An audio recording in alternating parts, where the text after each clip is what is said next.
Okay, when you're holding the pole, you don't want to hold it like this because this edge of the circle could dig into your bone. So you want it a little bit past the bone.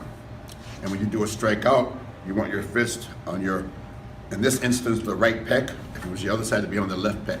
Not in your sternum, and definitely not out here. If someone hits my pole, I lose control of it.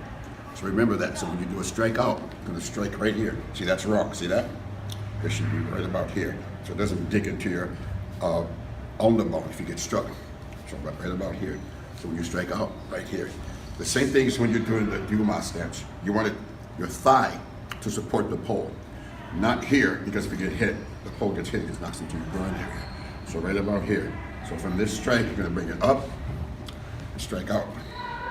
Strike straight up, like this, in this area, the fist or the hand, okay? Go. So you want a grip that's about shoulder width. You don't want a narrow grip like this. You have no leverage.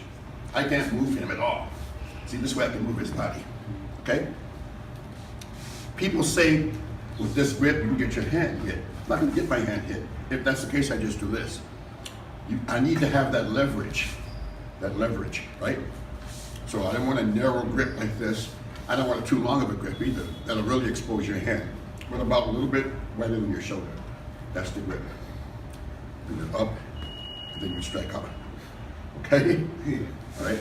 So you need to have the leverage. Just as a matter of fact, on the wooden dummy, to train your waist, some of the training is you move the dummy because it slides left and right, and then you do the other side and push to train your waist strength, your U-lip. Okay? Go. So from the guard, I'm going to step forward, do a tando and a bondo. That's going to be a quad.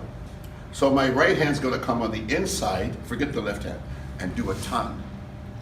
Then it's going to go up and do a bondo, and then come on the inside and do a tan.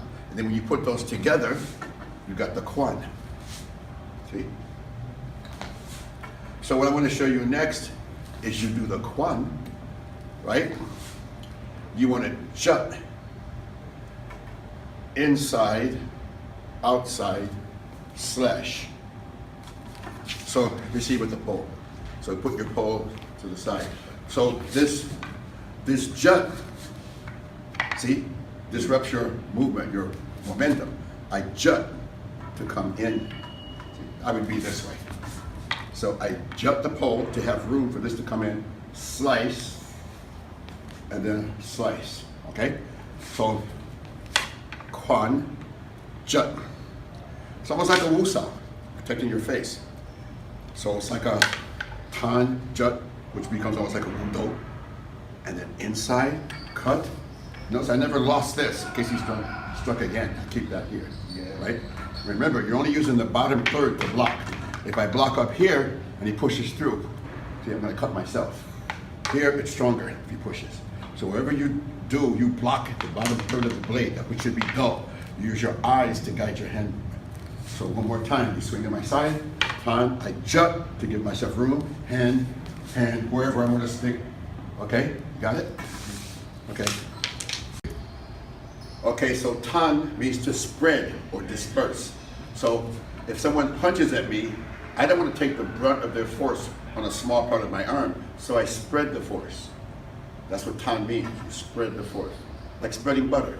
Same thing with the tando. See? I don't try to, if he swings, I'm not trying to do that.